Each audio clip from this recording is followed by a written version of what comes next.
This week, Bachelor Nation reacts to Chris Harrison stepping aside after his controversial interview with Rachel Lindsay. Well, Rachel, is it a good look in 2018 or is it not a good look in 2021? It's because not there's a a big good difference. look ever. Plus, Heather Martin comes and goes. Many women are sent home, and Matt picks his hometown dates, which has all of us. I'm so excited. I'm so stressed out. And JoJo, Fletcher, and Jordan Rodgers reveal details about her unaired cameo and why Matt James may be the best bachelor ever. I've been saying this. I think he could be one of the best bachelors we've ever had. And that's hard to do. Yeah. We've got that plus so much more on today's Here for the Right Reasons. Hey guys, Christina Garibaldi here with Us Weekly Associate Editor Sarah HEARON. Sarah, we have a lot to get to this week. Christina, there is so much to talk about. Oh I mean, God. we're on hometowns. What's going on? How did we get there? We said goodbye to half the cast, but of course there's like a whole other scandal story rocking Bachelor Nation right now. Totally. Of course, we are talking about Chris Harrison. So as we know, he is stepping aside from his Bachelor duties in the wake of his controversial interview with Rachel Lindsay about this season's contestant, Rachel Kirkconnell. And here's a clip of the interview, if you guys haven't seen, which I'm sure you have. When is the time, and who is Rachel Lindsay, and who is Chris Harrison, and who is whatever woke police person out there? Who are you? And I've heard this a lot of like, I think she should. I think he should. Who the hell are you? You and I were just talking before. I mean, once we saw this interview, I think like a lot of people, jaws were on the floor. Like, can't believe that he went there and said all of this.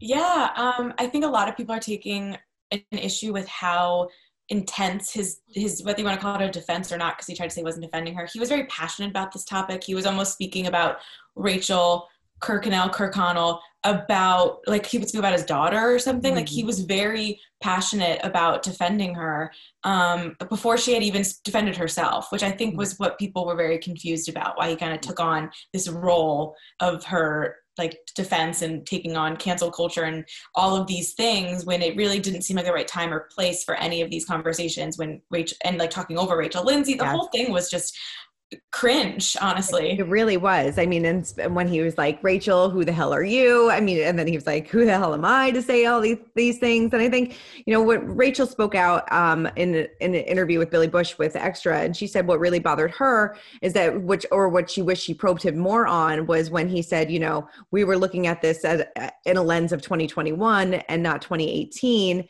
It's like, well, it doesn't matter what year it was wrong. And right. You can't defend somebody that she knew it was wrong in 2018. Our views didn't change that much. We're just talking about it more. And I just thought that was an interesting way for him to kind of phrase this. But yes, it is strange that he became almost like her protector when she didn't come out and say anything. And it was he just kept going and going and going. And now he has stepped aside. He said that he's going to take this time to kind of get educated and do what he needs to do. So he's not going to be on after the final rose. But what is so interesting about this too is that so many people of Bachelor Nation have rallied around Rachel in the wake of all of this. Yeah, I think it was a huge moment when the women of this season released a statement. Mm-hmm. We had Claire/Tayshia's contestant release a statement. We're hearing from a lot of former leads, Ben Higgins, Sean Lowe, who doesn't always weigh in on, things like this because he's kind of removed from the show a little bit. Caitlin Bristow, so many Bachelor people. And a lot of them are saying, Chris is my friend. Right. I have a good relationship with Chris, Nick Viall, but what he said was upsetting and wrong and hurt people and didn't help anything. Mm-hmm. And that's kind of been the general consensus. And no one knows, I don't think, where to go from here, including Rachel Lindsay, who on Extra, on her Higher Learning podcast, she's breaking all of this down. She's giving little behind the scenes tidbits about what happened, the conversation she had with Chris right after this interview, the fact that he has apologized to her privately and publicly. And what she's sort of asking for is to see, and for the show and for Chris to be really transparent about whatever's going to happen in these next couple weeks when they make the decision whether he is or is not continuing with the Bachelorette or with the franchise. And if he remains the face of the franchise, she wants to know. And I think a lot of people want to know, what is this? I promise to do better. What does that look like? What does it mean? And I don't know if anyone has the answers to this, but I think transparency is the only way that you move forward. Like they have to have like a forum or some sort of sit down or panel or discussion of what's going on behind the scenes, in front of the camera, behind the camera, and everything about to move on. Yeah. No, I mean, like, the Bachelor has always been, I felt like, a few steps behind in everything when it comes to race. I mean, we've had 41 seasons of The Bachelor and The Bachelorette, only 3 leads of color. I mean, like, that's crazy. So, I mean, it's, you know, they really, really have to make a change. I know that they hired a diversity consultant on this season, and we saw so many contestants, you know, a very diverse cast, but it does feel like they're always 2 steps behind. And I don't know, like Rachel said, she's like, I don't know if people are going to want to come on the show anymore because of Chris Harrison. Like, is that going to be a problem? I mean, maybe he does take the Bachelorette off. We see him back in Paradise, but there's so many things, so many questions that still have to be answered. And like she said, I think time is going to tell, because he has to put in the work. He has to show that he has changed and he has gotten educated. But it just seems like every single season we have these contestants that have this, you know, dark past, and it's kind of crazy that they don't know about it. I know. I mean, I think with Rachel, because a lot of it was likes and probably those photos from that Old South themed party, whatever you want to call it, were scrubbed from her social media probably to some degree, and then someone released them from the sorority or whatever. You know, you'd think there sometimes it's really obvious. I always go back to Lee from Rachel Lindsay season when he was using racial slurs very openly on Twitter that were very easy to find. Stuff like that, you almost wonder, did they put them there because they knew that, or did they turn a blind eye, just rolled with it, like didn't care? This situation, I think she slipped through the cracks, and I think Rachel Lindsay said the same thing. I think Rachel's apology of the contestant Rachel, it's so confusing. So I know, there's so many Rachels. Rachel, the contestant's apology was a step. It was a good step. I think it was written really well, you know, but it's the same thing. It's like you have to prove. It should be really interesting to see if she wins and what happens with that. We don't know. Matt hasn't said much about this. He was asked about it a few weeks back when it was before the Old South plantation photo surfaced. It was much more about these likes of her friends posing in front of Confederate flags, her friends dressed up as a Native American for Halloween. Not good by any means, but more stuff she was liking. And his whole warning was, you know, you never know with social media, give her a chance to speak out. Right. But now he has stood by Rachel. He said he stands by Rachel. He thanked Rachel for everything she's done, which I think a lot of it, it's like an overdue thank you to Rachel Lindsay for kind of taking on this burden for fighting racism within Bachelor Nation by herself, it feels like. I don't blame her, because she said, you know, I am still in contract, I think, with the Bachelor Happy Hour podcast. And I feel like she did a Reddit AMA, and she said in that AMA that she was like, I think once that's done, I'm not going to renew my contract. I kind of want to wipe my hands of this. And I don't blame her. But then on the other hand, I can see them probably wanting to reach out and have her hosting maybe after the final rose coming up. And I wonder if she would want to do that, or if she just wants to kind of wipe her hands clean of everything.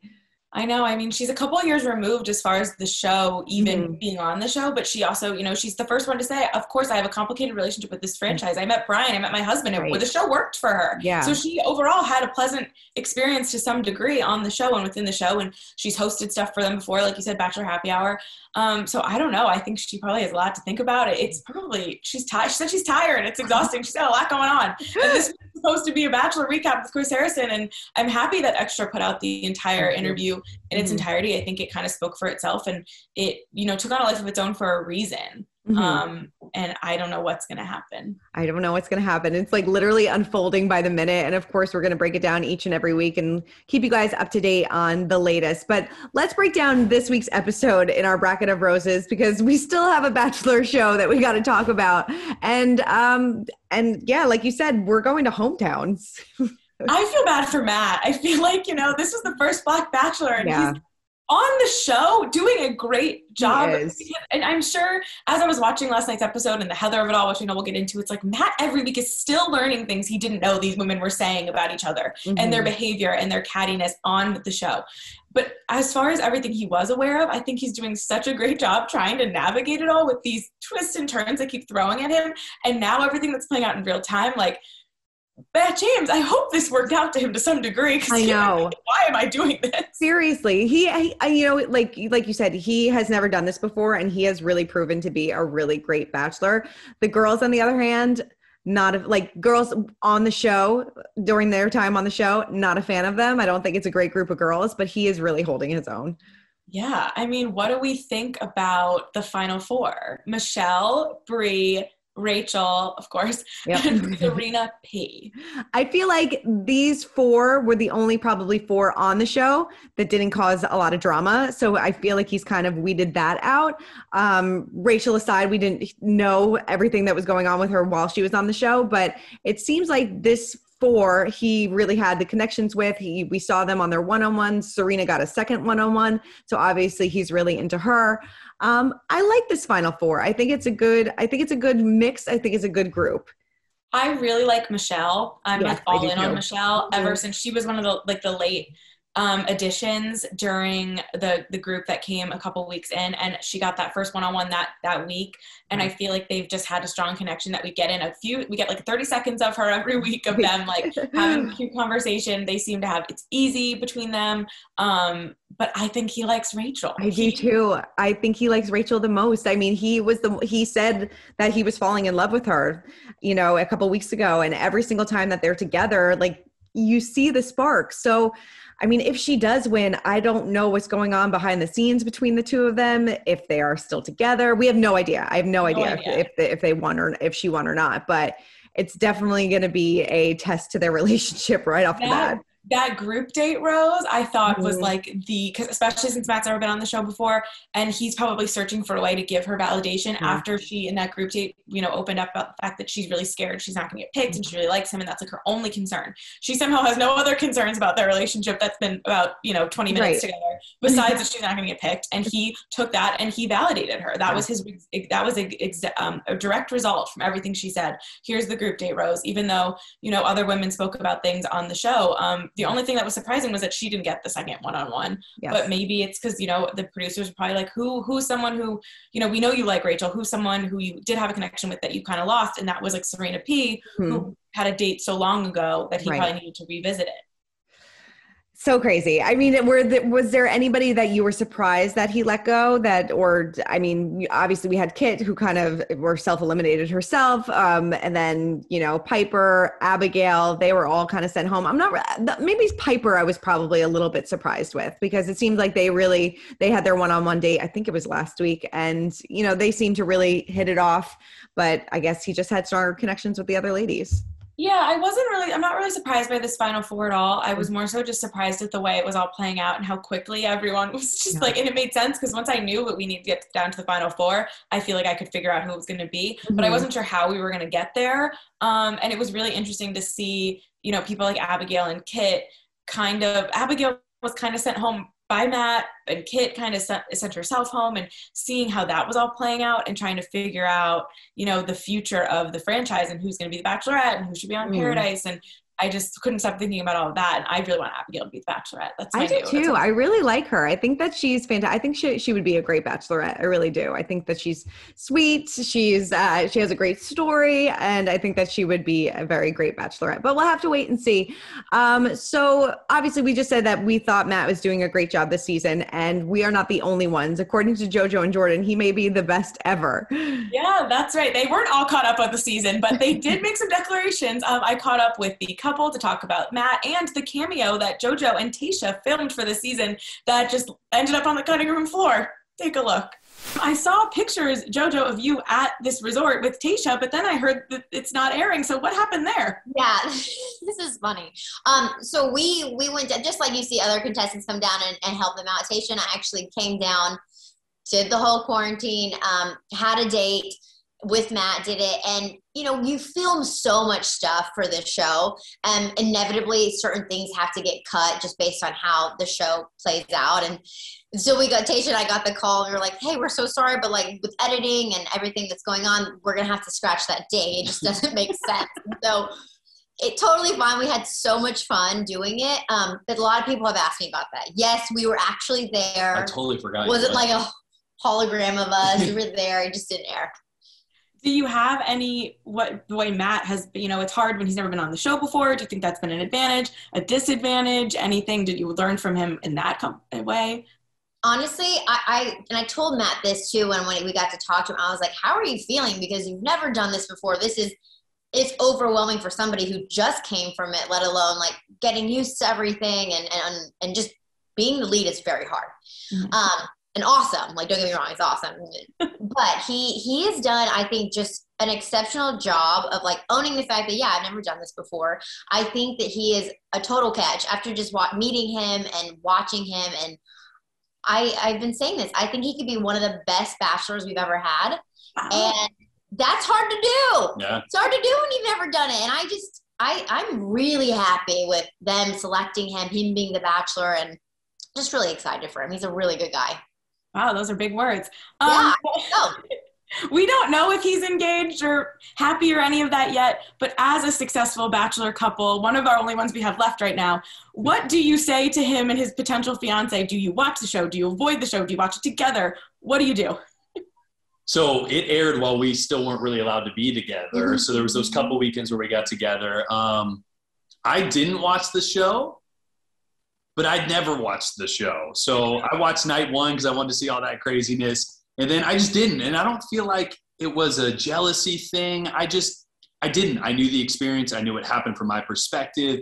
And that was all I needed. But it's hard not to see Twitter, see the headlines. Yeah. And so for the advice, because we struggled with this, is as much as you can, I know it's impossible in this day and age, is try to block it out and try to lean into your partner, because you're learning about each other.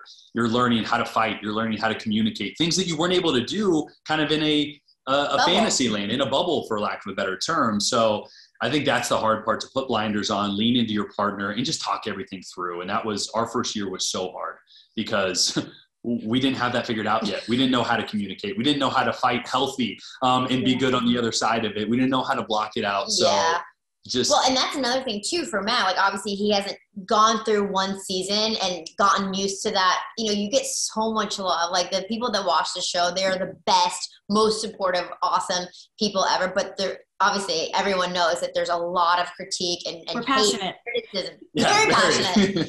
And so to not have experienced that, I think in the capacity that the show brings out, and to do it for the first time with your partner, I think it could be a little more challenging. So my advice to him would just be to expect it, know that it's coming, lean into your partner, and do your best to not listen to the outside noise. I think that's probably the biggest one. Give us a call. We did it all wrong. We've done it right. We've done everything in between. Yeah. So we can be good advice as well. I wish they would release them as like little clips online, because I would have loved to see their conversation with Matt. I know. I think, you know, what's been so interesting about the editing this season is last night was another example. There was a whole day portion of that group date, I assume, that we just didn't see. And that happened a few weeks ago too. And I think people are confused. And I think it was nice this episode because we spent so much time figuring out Matt's connections with the women, probably because we're getting to Final Four. But this whole season has been edited in a way because there's been so much drama and so many other things going on and people showing up and people leaving that we don't really know much about a lot of the women besides their role in the drama. And I think that's because group dates and stuff were cut out. Yeah, I totally agree with you. And speaking of drama, let's move on to our cringe of the week. Poor Heather. Oh, Heather. She may have come back looking for love, but instead she just kind of got attacked. Yeah. You're just bachelor hopping. Yeah, that's exactly what it is. You guys, like, I don't want to do this. What are you doing here? Because I want to meet Matt. Like, I'm not wanting to be on TV. This isn't. What's your goal here? I'm not convinced that you're ready for an engagement. Absolutely. You guys don't know me at all. What are you thinking of how I felt really bad for her. I mean, I get why they were mad. They're 6 weeks into, or, you know, they've already been there for 6 weeks. The hometowns was coming up and they're like, why is this girl coming in here? But they went in. Yeah, I mean, I've said this whole time. The anger is going in the wrong direction from these women, like all season, from when the OG versus the newbies conversation. Now Heather's another example. I totally get, more so now than when the other girls came, why they would be upset, distraught in their heads about someone else joining the cast. I get it. Yeah. But Heather didn't plan. You could tell by the look on her face when she came in and was like, I'm so sorry already. She didn't come in swinging like, he's my man, watch out. Lady. She was apologetic. She was clearly nervous. And they should have waited to see if Matt kept her. If Matt kept her, they could have every right to be mad at Matt, mad at the show, yell at their producer off screen. Yeah. They had no reason to treat Heather the way they did. It just made them look bad. It just reminded us. It's like after we saw them all come together this weekend, to rally around Rachel Lindsay, which was great. And I don't want to take away from that. The second we turned on the TV, it's like, I thought we got rid of the mean girls. It just proved that there were still some hanging around. I felt like they were like the meanest of all time in this scene too. Like, you know, it was just so embarrassing for Heather. It really was. And I mean, I think she came out with a statement saying why she went on the show to kind of conquer her fears and everything like that. But I can't imagine that she walked away feeling good with that. I mean, driving off in her minivan was not poor thing. Let this season be a lesson to anyone who's planning on going on the show. Have a little bit of thought about what you're saying and how it's going to air on television. Whether you're Heather, you know, agreeing to show up mid-season or whatever happened there. Whether you're these girls who are making these like very mean, harsh comments, whether some were supposed to be sarcastic, some were supposed to be lighthearted, Victoria, whatever it is.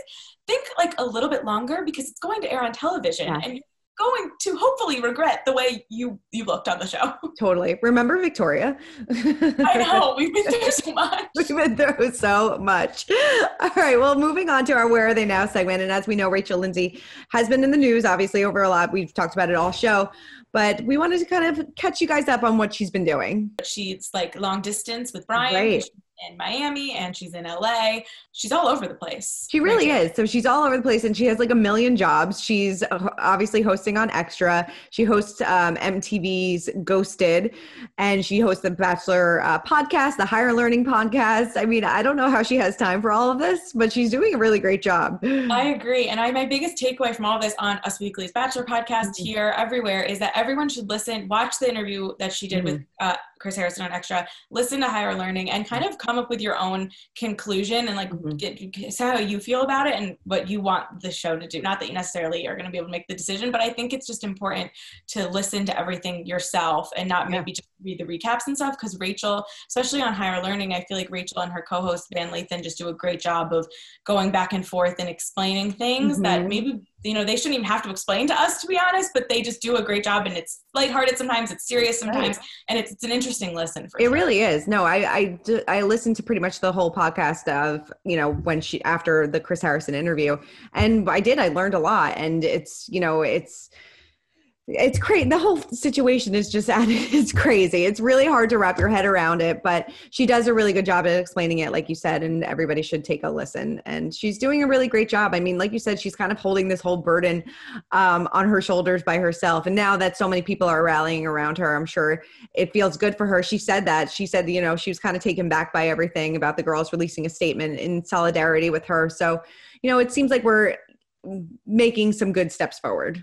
Yeah, I think it's a huge thing to talk about it and to have everyone, you know, they said there's a difference between accountability and cancel culture. The show's got a lot of decisions to make, and hopefully, like I said, if they make them maybe transparently, people will understand, will be able to learn. It is a teachable moment. Tayshia Adams also spoke on the Clickbait podcast, which I thought was really interesting. And she was obviously the second Black Bachelorette and spoke about having a diversity consultant on her season. It was the first one, and how she still talks to that person today and how she saw, you know, more diversity behind the camera. So there definitely is some sort of effort there. And I think if they celebrate that and if people will understand why it's important, and they'll attract better contestants to be on the show, because it's a cycle. If this keeps going, we're going to end up with 1,000 Rachel or Garrett's or anyone who has a controversial social media past. Right. You're so right. So right. Well, I know you have, you're gearing up for your podcast this week. So who is on this week's show? Yes, we're going Housewives. We got Teddy Mellencamp, Bachelor superfan, who's going to break it all down with me, which should be interesting. You know, get a Bravo perspective, mix it up. Obviously, someone who's married, catch up with how she's doing. She was trying to make Edwin do the jump and catch on her Instagram. So we'll have to ask about that. I love that. I love that. Well, make sure you listen to Sarah's podcast, Here for the Right Reasons. And of course, every single week, we're going to break down The Bachelor right here on Us Weekly's YouTube channel. So check in every Tuesday afternoon for Here for the Right Reasons. Sarah, thank you so much. Thank you, Christina. All right. Bye, guys.